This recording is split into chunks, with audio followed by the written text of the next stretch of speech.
ಪ್ರತಿ ರಾತ್ರಿಯು ಶಿವನ ರಾತ್ರಿ. ಆದರೆ ಫಾಲ್ಗುಣ ಮಾಸದ ಸಮಯದಲ್ಲಿ ಬರುವ ಶಿವರಾತ್ರಿಯನ್ನು ಮಹಾಶಿವರಾತ್ರಿ ಎಂದು ಏಕೆ ಕರೆಯಲಾಗುತ್ತದೆ? ನಮ್ಮ ಹಿಂದೂ ಧರ್ಮದಲ್ಲಿ ಮುಂಜಾನೆಯ ಅವಧಿಯು ಬ್ರಹ್ಮನನ್ನು ಪ್ರತಿನಿಧಿಸುತ್ತದೆ, ಹಗಲಿನ ಸಮಯವು ವಿಷ್ಣುವನ್ನು ಪ್ರತಿನಿಧಿಸುತ್ತದೆ ಮತ್ತು ಕತ್ತಲೆಯು ಶಿವನನ್ನು ಪ್ರತಿನಿಧಿಸುತ್ತದೆ. ಕತ್ತಲ ರಾತ್ರಿಯು ನಮ್ಮ ಅಜ್ಞಾನವನ್ನು ಪ್ರತಿನಿಧಿಸುತ್ತದೆ ಮತ್ತು ಭಗವಾನ್ ಶಿವನು ಆ ಅಜ್ಞಾನವನ್ನು ನಮ್ಮಿಂದ ತೆಗೆದುಹಾಕುತ್ತಾನೆ. ಮಹಾಶಿವರಾತ್ರಿಯು ಭಗವಾನ್ ಶಿವನ ಅತ್ಯಂತ ಶಕ್ತಿಶಾಲಿ ರಾತ್ರಿಯಾಗಿದೆ. ಇದು ಭಗವಾನ್ ಶಿವನ ಎಲ್ಲ ಭಕ್ತರಿಗೆ ಅತ್ಯಂತ ನಿರೀಕ್ಷಿತ ರಾತ್ರಿಯಾಗಿದೆ. ಇದು ಭಗವಾನ್ ಶಿವನನ್ನು ಸಂಪರ್ಕಿಸುವ ದಿನ. ವರ್ಷದಲ್ಲಿ ಹಲವಾರು ಶಿವರಾತ್ರಿಗಳಿವೆ, ಆದರೆ ಮಹಾಶಿವರಾತ್ರಿಯು ವರ್ಷಕ್ಕೊಮ್ಮೆ ಬರುತ್ತದೆ ಮತ್ತು ಈ ಶಕ್ತಿಯುತ ರಾತ್ರಿ ನಾವು ಶಿವನ ರೂಪವನ್ನು ಧ್ಯಾನಿಸಬೇಕು ಮತ್ತು ಆ ಶಿವತತ್ವವನ್ನು ಅನುಭವಿಸಬೇಕು. ಈ ದಿನ ನಾವು ಮಹಾಶಿವರಾತ್ರಿ ವ್ರತ, ಶಿವಲಿಂಗದ ಪೂಜೆ ಮತ್ತು ಶಿವಲಿಂಗದ ಅಭಿಷೇಕ, ಧ್ಯಾನ ಮತ್ತು ರಾತ್ರಿ ಜಾಗರಣೆಯನ್ನು ಮಾಡಬೇಕು.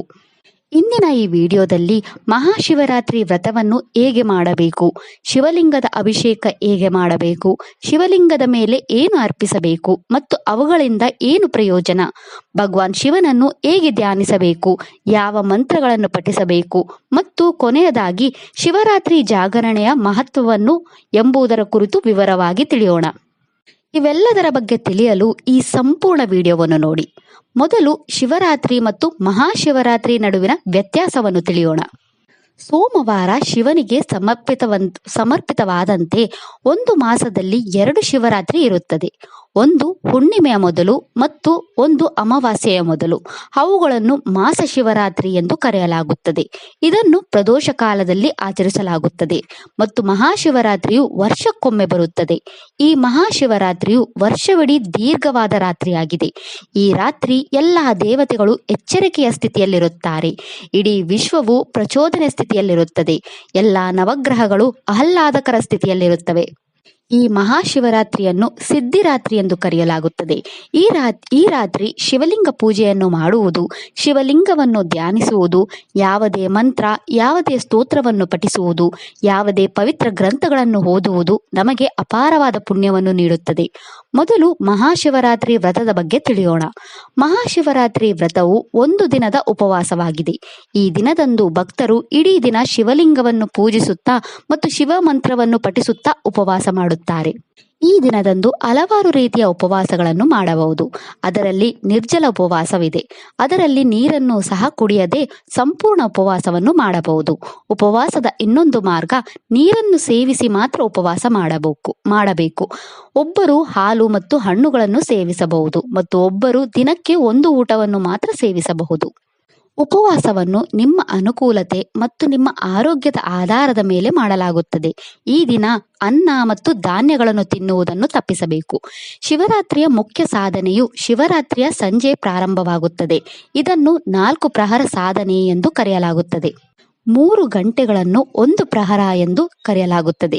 ಶಿವರಾತ್ರಿಯ ಸಂಜೆ 4 ಪ್ರಹರಗಳು ಶಿವನನ್ನು ಪೂಜಿಸಲು ಅತ್ಯಂತ ಮಂಗಳಕರ ಸಮಯ ಎಂದು ಹೇಳಲಾಗುತ್ತದೆ. ವಿವಿಧ ಪುರಾಣಗಳ ಪ್ರಕಾರ ಈ ಪ್ರಹರ ಸಮಯದಲ್ಲಿ ಶಿವಲಿಂಗಕ್ಕೆ ವಿವಿಧ ಆಚರಣೆಗಳು ಮತ್ತು ಪೂಜೆಗಳನ್ನು ಮಾಡಲಾಗುತ್ತದೆ. ಶಿವ ಸಾಧನೆಯ ಮೊದಲ ಪ್ರಹರವು ಸಂಜೆ 6:30 ರಿಂದ 9:35 ಇರುತ್ತದೆ. ಈ 3 ಗಂಟೆಗಳ ಅವಧಿಯಲ್ಲಿ ಶಿವಲಿಂಗ ಅಭಿಷೇಕವನ್ನು ನೀರು ಮತ್ತು ಹಾಲಿನೊಂದಿಗೆ ಮಾಡಲಾಗುತ್ತದೆ. ಶಿವಲಿಂಗದ ಅಭಿಷೇಕದ ನಂತರ ಶಿವ ಪಂಚಾಕ್ಷರಿ ಮಂತ್ರದ 3 ಮಾಲೆಗಳನ್ನು ಪಠಿಸುವುದು ಹೆಚ್ಚು ಮಂಗಳಕರವೆಂದು ಹೇಳಲಾಗುತ್ತದೆ ಮತ್ತು ಒಬ್ಬರು ಶಿವಲಿಂಗದ ರೂಪವನ್ನು ಧ್ಯಾನಿಸಬೇಕು. 2ನೇ ಪ್ರಹರ ಸಮಯವು ರಾತ್ರಿ 9:35 ರಿಂದ ಬೆಳಿಗ್ಗೆ 12:40 ಗಂಟೆಯವರೆಗೆ. ಈ ಸಮಯದಲ್ಲಿ ಶಿವಲಿಂಗ ಅಭಿಷೇಕವನ್ನು ಮೊಸರಿನೊಂದಿಗೆ ಮಾಡಲಾಗುತ್ತದೆ ಮತ್ತು ಅಭಿಷೇಕದ ನಂತರ ಶಿವ ಮಂತ್ರವನ್ನು ಪಠಿಸಿ ಮತ್ತು ಶಿವಲಿಂಗದ ರೂಪವನ್ನು ಧ್ಯಾನಿಸಬೇಕು. 3ನೇ ಪ್ರಹರ ಸಮಯವು ಮುಂಜಾನೆ 12:39 ನಿಂದ 3:45 ಇರುತ್ತದೆ. ಈ ಸಮಯದಲ್ಲಿ ನಾವು ಶಿವಲಿಂಗಕ್ಕೆ ತುಪ್ಪವನ್ನು ಅರ್ಪಿಸಬೇಕು ಮತ್ತು ಅಭಿಷೇಕದ ನಂತರ ಶಿವ ಮಂತ್ರವನ್ನು ಪಠಿಸಿ ಶಿವಲಿಂಗದ ರೂಪವನ್ನು ಧ್ಯಾನ ಮಾಡುತ್ತೇವೆ. ಮತ್ತು ಕೊನೆಯ 4ನೇ ಪ್ರಹರವು ಬೆಳಿಗ್ಗೆ 3:45 ರಿಂದ 6:50 ಇರುತ್ತದೆ. ಇದನ್ನು ಬ್ರಹ್ಮ ಮುಹೂರ್ತ ಎಂದು ಕರೆಯಲಾಗುತ್ತದೆ. ಈ ಸಮಯದಲ್ಲಿ ನಾವು ಶಿವಲಿಂಗಕ್ಕೆ ಜೇನುತುಪ್ಪವನ್ನು ಅರ್ಪಿಸುತ್ತೇವೆ ಮತ್ತು ಅಭಿಷೇಕದ ನಂತರ ಶಿವ ಮಂತ್ರವನ್ನು ಪಠಿಸಿ ಶಿವಲಿಂಗದ ರೂಪವನ್ನು ಧ್ಯಾನ ಮಾಡುತ್ತೇವೆ. ಈ 4 ಪ್ರಹರ ಸಮಯದಲ್ಲಿ ಶಿವಲಿಂಗವನ್ನು ಪೂಜಿಸುವುದು ಮತ್ತು ಶಿವಲಿಂಗವನ್ನು ಧ್ಯಾನಿಸುವುದು ನಿಮ್ಮ ಶಿವರಾತ್ರಿ ವ್ರತವನ್ನು ಪೂರ್ಣಗೊಳಿಸುತ್ತದೆ ಎಂದು ಹೇಳಲಾಗುತ್ತದೆ. ಈ 4 ಪ್ರಹರ ಸಮಯದಲ್ಲಿ ಶಿವನು ಶಿವಲಿಂಗದ ರೂಪದಲ್ಲಿ ಕಾಣಿಸಿಕೊಂಡನೆಂದು ಹೇಳಲಾಗುತ್ತದೆ. ಶಿವರಾತ್ರಿಯ ಮರುದಿನ ಊಟ ಮಾಡುವ ಮೊದಲು ನಾವು ಬ್ರಾಹ್ಮಣರಿಗೆ ಹಾಲು, ತುಪ್ಪವನ್ನು ದಾನ ಮಾಡಬೇಕು. ಹಸುಗಳು ಮತ್ತು ನಾಯಿಗಳಿಗೆ ಆಹಾರವನ್ನು ನೀಡಬೇಕು ಮತ್ತು ನಂತರನೇ ಊಟ ಮಾಡಬೇಕು. ಪುರಾಣಗಳ ಪ್ರಕಾರ ಈ ಮಹಾಶಿವರಾತ್ರಿಯಂದು ಶಿವನು ದೇವಿ ಪಾರ್ವತಿಯನ್ನು ವಿವಾಹವಾದನೆಂದು ಹೇಳಲಾಗುತ್ತದೆ. ಶಿವರಾತ್ರಿಯಂದು ನಾವು ಈ ಶಿವ ಮತ್ತು ಶಕ್ತಿಯ ಒಕ್ಕೂಟವನ್ನು ಆಚರಿಸುತ್ತೇವೆ.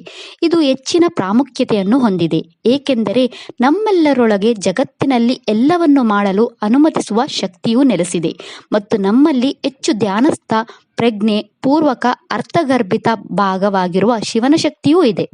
ಇವೆರಡು ನಮ್ಮ ಮೆದುಳಿನ ಎಡ ಮತ್ತು ಬಲಭಾಗವನ್ನು ಪ್ರತಿನಿಧಿಸುತ್ತವೆ. ಈ ಕೆಲಸವು ನಾವು ಜಗತ್ತಿನಲ್ಲಿ ಬುದ್ಧಿವಂತಿಕೆಯಿಂದ ವರ್ತಿಸಲು ಸಾಧ್ಯವಾದಾಗ ನಾವು ತುಂಬಾ ಕ್ರಿಯಾಶೀಲರಾಗಿದ್ದೇವೆ ಮತ್ತು ಶಾಂತವಾಗಿರುತ್ತೇವೆ ಮತ್ತು ನಾವು ಅತ್ಯುನ್ನತ ಸಾಮರ್ಥ್ಯವನ್ನು ತಲುಪಬಹುದು. ಆದ್ದರಿಂದ ಮಹಾಶಿವರಾತ್ರಿ ದಿನವು ನಮ್ಮ ಜೀವನದಲ್ಲಿ ನಮ್ಮ ಗುರಿ ಶಿವ ಮತ್ತು ಶಕ್ತಿಯ ಒಕ್ಕೂಟವಾಗಿದೆ ಎಂಬುದನ್ನು ನೆನಪಿಸುತ್ತದೆ. ಮಹಾಶಿವರಾತ್ರಿಯು ಸಿದ್ಧಿಯ ರಾತ್ರಿಯಾಗಿದೆ. ಈ ರಾತ್ರಿ ಇಡೀ ಬ್ರಹ್ಮಾಂಡವು ಶಕ್ತಿಯಿಂದ ತುಂಬಿರುತ್ತದೆ. ಶಿವರಾತ್ರಿಯು ನಿರಾಕಾರ ರೂಪದಿಂದ ಶಿವಲಿಂಗದ ರೂಪದಲ್ಲಿ ತನ್ನ ಸಾಕಾರ ರೂಪಕ್ಕೆ ರೂಪಾಂತರಗೊಂಡ ದಿನವಾಗಿದೆ. ಈ ಮಹಾಶಿವರಾತ್ರಿಯಂದು ಶಿವನು ಮೊದಲ ಬಾರಿಗೆ ಶಿವಲಿಂಗದ ರೂಪದಲ್ಲಿ ಕಾಣಿಸಿಕೊಂಡನು ಎಂದು ಹೇಳಲಾಗುತ್ತದೆ. ಪುರಾಣಗಳ ಪ್ರಕಾರ ಒಮ್ಮೆ ಬ್ರಹ್ಮ ಮತ್ತು ವಿಷ್ಣುವಿನ ನಡುವೆ ವಾದ ನಡೆದಿತ್ತು. ಬ್ರಹ್ಮದೇವನು ವಿಷ್ಣುವಿಗೆ ಹೇಳಿದನು, ಅವನು ಈ ಇಡೀ ಬ್ರಹ್ಮಾಂಡದ ಸೃಷ್ಟಿಕರ್ತ ಮತ್ತು ಭಗವಾನ್ ವಿಷ್ಣುವು ಅವನ ಮಗನಾಗಿದ್ದಾನೆ. ಅದಕ್ಕೆ ವಿಷ್ಣುವು ಬ್ರಹ್ಮನಿಗೆ ಅವನೇ ಸೃಷ್ಟಿಕರ್ತ ಮತ್ತು ಬ್ರಹ್ಮನು ಅವನ ಮಗನೆಂದು ಹೇಳಿದನು. ಇಬ್ಬರು ಪರಸ್ಪರ ಚರ್ಚಿಸಿ ಉತ್ತರವನ್ನು ಹುಡುಕಲು ಶಿವನ ಬಳಿಗೆ ಹೋದರು. ಶಿವನು ಕಂಬದ ಕಿರಣವಾಗಿ ರೂಪಾಂತರಗೊಂಡನು ಮತ್ತು ಆ ಸ್ತಂಭದ ಪ್ರಾರಂಭ ಮತ್ತು ಅಂತ್ಯವನ್ನು ಕಂಡುಹಿಡಿಯಲು ಅವರಿಗೆ ಹೇಳಿದನು. ಆ ಸಮಯದಲ್ಲಿ ಶಿವನು ಲಿಂಗವಾಗಿ ರೂಪಾಂತರಗೊಂಡನು. ವಿಷ್ಣು ಮತ್ತು ಬ್ರಹ್ಮ ಇಬ್ಬರು ಲಿಂಗದ ಅಂತ್ಯ ಮತ್ತು ಪ್ರಾರಂಭವನ್ನು ಹುಡುಕಲು ಹೋದರು. ಆದರೆ ಅವರಿಗೆ ಅಂತ್ಯ ತಿಳಿಯಲು ಸಾಧ್ಯವಾಗಲಿಲ್ಲ. ಅದಕ್ಕೆ ಅವರು, ನೀನೇ ಆದಿ, ನೀನೇ ಅನಂತ, ನೀನೇ ಈ ಬ್ರಹ್ಮಾಂಡದ ಸೃಷ್ಟಿಕರ್ತ ಮತ್ತು ವಿನಾಶಕ ಎಂದು ಭಗವಾನ್ ವಿಷ್ಣು ಮತ್ತು ಬ್ರಹ್ಮದೇವರು ಶಿವನಿಗೆ ಹೇಳಿದರು. ನಂತರ ಭಗವಾನ್ ಶಿವನು ತನ್ನನ್ನು 12 ಶಿವಲಿಂಗಗಳಾಗಿ ವಿಂಗಡಿಸಿದನು. ಅದನ್ನು ಈಗ ಜ್ಯೋತಿರ್ಲಿಂಗಗಳು ಎಂದು ಕರೆಯಲಾಗುತ್ತದೆ. ಅದರಿಂದ ಶಿವರಾತ್ರಿಯು ಈ ಭೂಮಿಯಲ್ಲಿ ಶಿವನನ್ನು ಮೊದಲ ಬಾರಿಗೆ ಶಿವಲಿಂಗವಾಗಿ ಸ್ಥಾಪಿಸಿದ ರಾತ್ರಿಯಾಗಿದೆ. ಈ ರಾತ್ರಿ ನಾವು ನಿರಾಕಾರ ರೂಪದಿಂದ ಭಗವಾನ್ ಶಿವನ ಸಾಕಾರ ರೂಪವನ್ನು ಪಡೆದೆವು. ಈ ಮಹಾಶಿವರಾತ್ರಿಯಂದು ಸೂರ್ಯ ಮತ್ತು ಚಂದ್ರ ಭೂಮಿಗೆ ಹತ್ತಿರವಾಗಿರುತ್ತಾರೆ. ಚಂದ್ರನು ನಮ್ಮ ಮನಸ್ಸು ಮತ್ತು ಆತ್ಮವನ್ನು ಪ್ರತಿನಿಧಿಸುತ್ತಾನೆ ಮತ್ತು ಸೂರ್ಯನು ಈ ವಿಶ್ವದಲ್ಲಿ ಶಿವನ ರೂಪದಲ್ಲಿ ಇರುವ ನಮ್ಮ ಆತ್ಮದ ಶಕ್ತಿಯನ್ನು ಪ್ರತಿನಿಧಿಸುತ್ತಾನೆ. ಅದರಿಂದ ಈ ಮಹಾಶಿವರಾತ್ರಿಯ ರಾತ್ರಿಯಲ್ಲಿ ನಮ್ಮ ಆತ್ಮವು ಶಿವನ ಆಧ್ಯಾತ್ಮ ಶಕ್ತಿಯೊಂದಿಗೆ ನಮ್ಮ ಮನಸ್ಸಿನ ಮಿಲನವಾಗಿದೆ.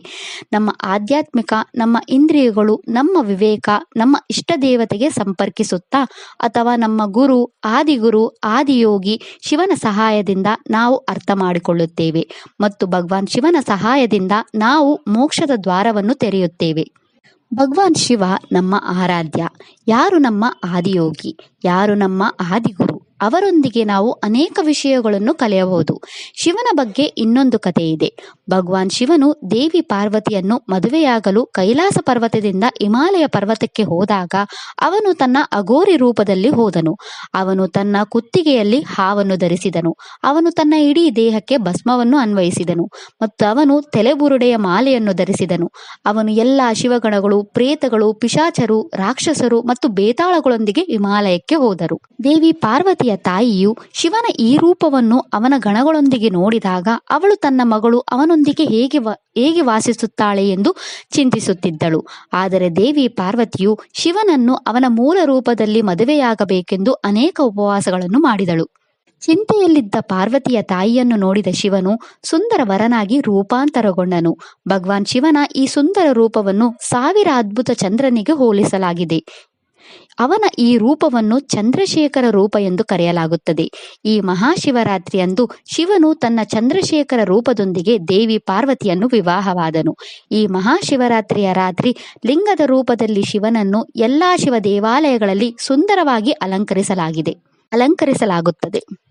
ಮಹಾಶಿವರಾತ್ರಿಯ ಹೆಸರೇ ಸೂಚಿಸುವಂತೆ ಇದು ರಾತ್ರಿಯ ಆಚರಣೆಯಾಗಿದೆ. ಇದನ್ನು ಭಗವಾನ್ ಶಿವನ ಪೂಜೆ ಮತ್ತು ಅಭಿಷೇಕವನ್ನು ಹಗಲಿನಲ್ಲಿ ಮಾಡದೆ ರಾತ್ರಿಯ ಸಮಯದಲ್ಲಿ ಮಾಡಲಾಗುತ್ತದೆ ಎಂದು ಹೇಳಲಾಗುತ್ತದೆ. ಮಹಾಶಿವರಾತ್ರಿಯಲ್ಲಿ ಮಾಡಬಾರದ ಕೆಲವು ನಿಯಮಗಳಿವೆ. ಅಂದರೆ ಮಹಾಶಿವರಾತ್ರಿಯಂದು ನಾವು ಮಲಗಬಾರದು. ಏಕೆಂದರೆ ಈ ರಾತ್ರಿ ಆತ್ಮ ಜಾಗರಣ ರಾತ್ರಿಯಾಗಿದೆ. ಜಾಗರಣೆ ಎಂದರೆ ಅಜ್ಞಾನದ ಸ್ಥಿತಿಯಿಂದ ಎಚ್ಚರಗೊಳ್ಳುವುದು. ಈ ರಾತ್ರಿ ನಿಮ್ಮ ಆಧ್ಯಾತ್ಮಿಕ ಜಾಗರಣೆಗಾಗಿ ಈ ರಾತ್ರಿಯು ನಮ್ಮ ಇಂದ್ರಿಯಗಳನ್ನು ನಿಯಂತ್ರಿಸಲು ಉದ್ದೇಶಿಸಲಾಗಿದೆ. ಈ ರಾತ್ರಿಯಲ್ಲಿ ನಮ್ಮ ದೇಹದಲ್ಲಿನ ಎಲ್ಲಾ ಚಕ್ರಗಳು ಸಕ್ರಿಯಗೊಳ್ಳುತ್ತವೆ ಮತ್ತು ನೀವು ಮಾಡುವ ಯಾವುದೇ ಸಾಧನೆಯು ಅಪಾರ ಫಲಿತಾಂಶಗಳನ್ನು ಪಡೆಯುತ್ತದೆ ಎಂದು ಹೇಳಲಾಗುತ್ತದೆ. ಈ ದಿನದಂದು ಬ್ರಹ್ಮಚಾರ್ಯವನ್ನು ಅನುಸರಿಸಬೇಕು. ಈ ರಾತ್ರಿಯು ನಮ್ಮ ಆತ್ಮವನ್ನು ಪರಮಾತ್ಮನೊಂದಿಗೆ ಸಂಪರ್ಕಿಸುವ ಉದ್ದೇಶವಾಗಿದೆ. ಯಾರಾದರೂ ರಾತ್ರಿಯಲ್ಲಿ ಶಿವಲಿಂಗದ ಅಭಿಷೇಕವನ್ನು ಮಾಡಲು ಸಾಧ್ಯವಾಗದಿದ್ದರೆ ಅವರು ಶಿವಪಂಚಾಕ್ಷರಿ ಮಂತ್ರ, ಮಹಾಮೃತ್ಯುಂಜಯ ಮಂತ್ರ, ಲಿಂಗಾಷ್ಟಕಂ, ಶಿವಾಷ್ಟಕಂಗಳನ್ನು ಪಠಿಸಬಹುದು. ಈ ದಿನ ನೆನಪಿನಲ್ಲಿಟ್ಟುಕೊಳ್ಳಬೇಕಾದ ಒಂದು ವಿಷಯವೆಂದರೆ ಮಹಾಶಿವರಾತ್ರಿಯಂದು ನಾವು ನೇರವಾಗಿ ಕುಳಿತುಕೊಳ್ಳಬೇಕು ಮತ್ತು ನಮ್ಮ ಬೆನ್ನು ಮೂಳೆಯನ್ನು ನೇರವಾಗಿ ಇಡಬೇಕು. ವಿಜ್ಞಾನದ ಪ್ರಕಾರ ಮಹಾಶಿವರಾತ್ರಿಯ ರಾತ್ರಿ ಬ್ರಹ್ಮಾಂಡದಿಂದ ಸಾಕಷ್ಟು ಶಕ್ತಿಯು ಹೊರಸೂಸಲ್ಪಡುತ್ತದೆ. ಅದರಿಂದ ನಿಮ್ಮ ಬೆನ್ನು ಮೂಳೆಯನ್ನು ನೇರವಾಗಿರಿಸುವುದರಿಂದ ನಿಮ್ಮ ಅಂಗಗಳು ಆರೋಗ್ಯವಾಗಿಡಲು ಸಹಾಯ ಮಾಡುತ್ತದೆ ಮತ್ತು ನಿಮ್ಮ ದೇಹದಿಂದ ಎಲ್ಲ ವಿಷಗಳನ್ನು ತೆಗೆದುಹಾಕಲು ಸಹಾಯ ಮಾಡುತ್ತದೆ.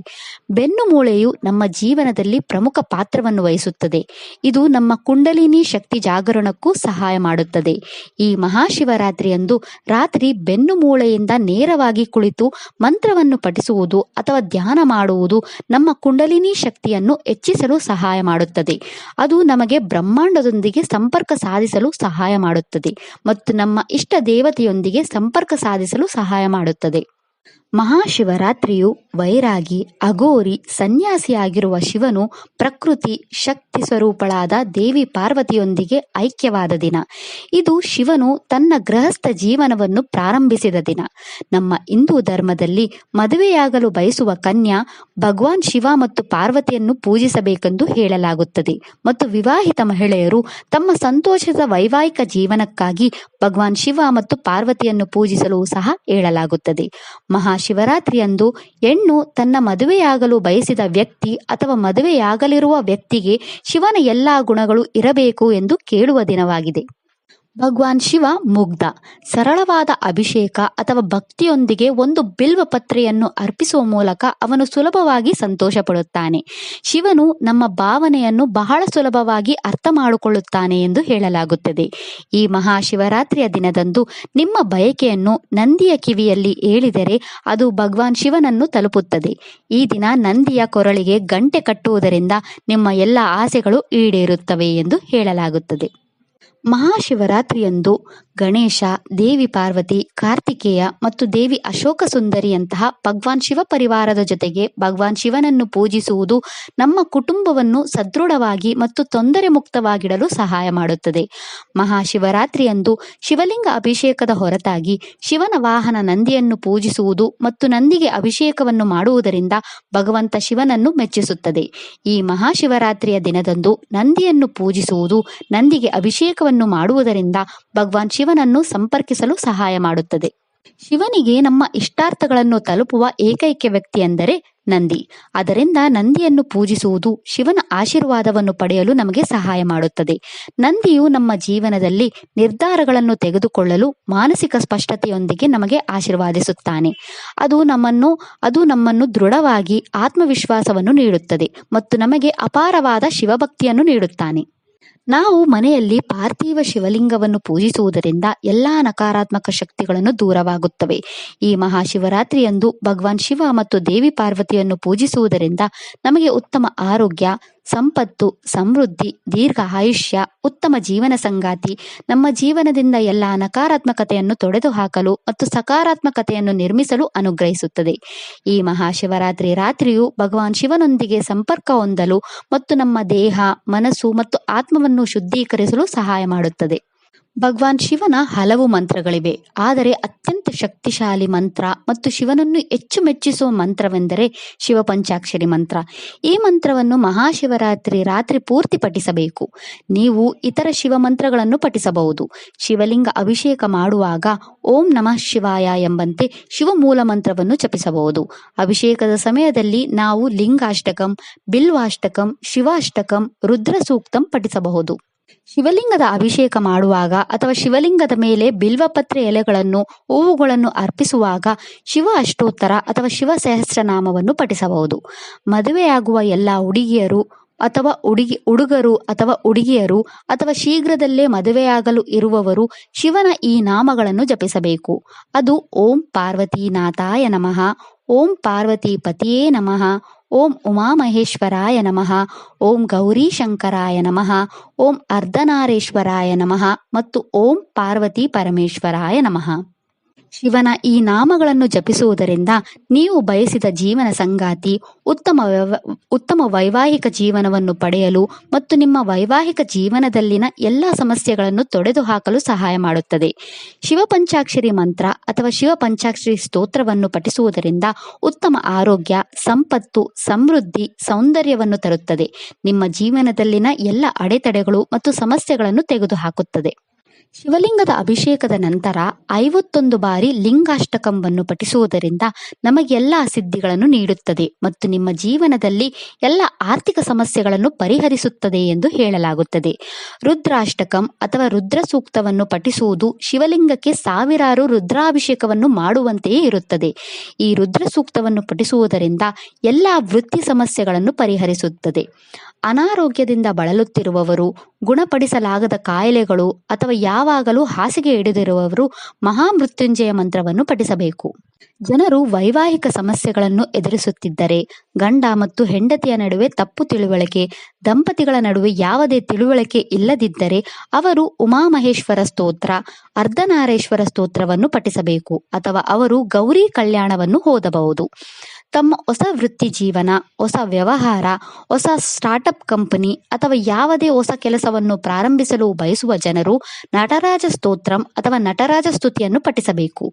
ಕುಟುಂಬ, ಕಚೇರಿ, ಸಮಾಜದಲ್ಲಿ ಸಮಸ್ಯೆ, ಅಡೆತಡೆಗಳು, ಅವಮಾನಗಳು ಎದುರಿಸುತ್ತಿರುವವರು ಶಿವತಾಂಡವ ಸ್ತೋತ್ರವನ್ನು ಪಠಿಸಬೇಕು. ತಮ್ಮ ಜೀವನದಲ್ಲಿ ಸಮಸ್ಯೆಗಳು, ದುಃಖಗಳು, ದಾರಿದ್ರ್ಯ ಮತ್ತು ಅಡೆತಡೆಗಳನ್ನು ಎದುರಿಸುತ್ತಿರುವ ಜನರು ಈ ಮಹಾಶಿವರಾತ್ರಿಯಂದು ದಾರಿದ್ರ್ಯ ದುಃಖಹರಣ ಸ್ತೋತ್ರವನ್ನು ಪಠಿಸಬೇಕು. ಮಂತ್ರವನ್ನು ಪಠಿಸುವುದರ ಹೊರತಾಗಿ ನೀವು ಈ ರಾತ್ರಿ ಶಿವಪುರಾಣ ಅಥವಾ ಲಿಂಗ ಪುರಾಣವನ್ನು ಓದಬಹುದು. ಶಿವಪುರಾಣ ಪುಸ್ತಕವನ್ನು ಖರೀದಿಸಲು ರಾತ್ರಿಯು ಅತ್ಯುತ್ತಮ ದಿನವಾಗಿದೆ ಮತ್ತು ಈ ದಿನ ಶಿವಪುರಾಣ ಪುಸ್ತಕವನ್ನು ಪೂಜಿಸುವುದು ಮಂಗಳಕರವಾಗಿದೆ. ಈ ದಿನ ನಾವು ಗಣೇಶ ಮಂತ್ರಗಳನ್ನು ಸಹ ಪಠಿಸಬಹುದು. ಸಂಕಟನಾಶನ ಗಣೇಶ ಸ್ತೋತ್ರ, ಗಣೇಶ ಅಥರ್ವಶೀರ್ಷ, ಗಣೇಶ ಪಂಚರತ್ನಗಳನ್ನು ಪಠಿಸಬಹುದು. ನಿಮ್ಮ ಜೀವನದ ಎಲ್ಲ ಅಡೆತಡೆಗಳನ್ನು ನಿವಾರಿಸುತ್ತದೆ ಮತ್ತು ನಿಮಗೆ ಉತ್ತಮ ಆರೋಗ್ಯ, ಉತ್ತಮ ಬುದ್ಧಿಶಕ್ತಿ, ಉತ್ತಮ ಸಂಪತ್ತು ಮತ್ತು ಸಂಪೂರ್ಣ ಶಿವಪರಿವಾರದ ಆಶೀರ್ವಾದವನ್ನು ನೀಡುತ್ತದೆ ಎಂದು ಹೇಳಲಾಗುತ್ತದೆ. ಮಹಾಶಿವರಾತ್ರಿ ರಾತ್ರಿಯು ದೇವಿ ಪಾರ್ವತಿಗೆ ಸಮರ್ಪಿತವಾಗಿದೆ. ಅದರಿಂದ ದೇವಿ ಪಾರ್ವತಿಯನ್ನೂ ಸಹ ಪೂಜಿಸಬೇಕು. ಅವಳಿಗೆ ಎಲ್ಲ ಶೃಂಗಾರ ವಸ್ತುಗಳನ್ನು ಅರ್ಪಿಸುವುದು ಮತ್ತು ಅವಳ ಮಂತ್ರಗಳನ್ನು ಪಠಿಸುವುದು ಅವಳ ಆಶೀರ್ವಾದವನ್ನು ಪಡೆಯಲು ನಮಗೆ ಸಹಾಯ ಮಾಡುತ್ತದೆ. ಮಹಾಶಿವರಾತ್ರಿಯ ದಿನವು ಶಿವ ಮತ್ತು ಶಕ್ತಿ ಒಕ್ಕೂಟದ ದಿನವಾಗಿದೆ. ಈ ರಾತ್ರಿ ದೇವಿ ಪಾರ್ವತಿ ಮತ್ತು ಶಿವನು ತಮ್ಮ ಗೃಹಸ್ಥ ಜೀವನವನ್ನು ಪ್ರಾರಂಭಿಸಿದರು. ಅದರಿಂದ ಶಿವ ಚಾಲಿಸ, ದುರ್ಗಾ ಚಾಲಿಸ, ದುರ್ಗ ಕವಚ, ದುರ್ಗ ಅಷ್ಟಕಂ, ಅನ್ನಪೂರ್ಣೇಶ್ವರಿ ಅಷ್ಟಕಂ ಮುಂತಾದ ದೇವಿ ಮತ್ತು ಶಿವನ ಮಂತ್ರಗಳನ್ನು ಪಠಿಸುತ್ತಾ ನಮಗೆ ಸುಖ, ಶಾಂತಿ, ಸಂಪತ್ತು ಮತ್ತು ಮೋಕ್ಷವನ್ನು ಅನುಗ್ರಹಿಸುತ್ತಾರೆ. ಇದಿಷ್ಟು ಮಹಾಶಿವರಾತ್ರಿಯ ಮಹತ್ವದ ಬಗ್ಗೆ. ಓಂ ನಮಃ ಶಿವಾಯ. ಈ ವಿಡಿಯೋ ಇಷ್ಟ ಆದರೆ ಲೈಕ್ ಮಾಡಿ, ಶೇರ್ ಮಾಡಿ ಮತ್ತು ಚಾನೆಲ್ ಸಪೋರ್ಟ್ ಮಾಡೋಕೆ ಸಬ್ಸ್ಕ್ರೈಬ್ ಮಾಡಿ. ಧನ್ಯವಾದಗಳು.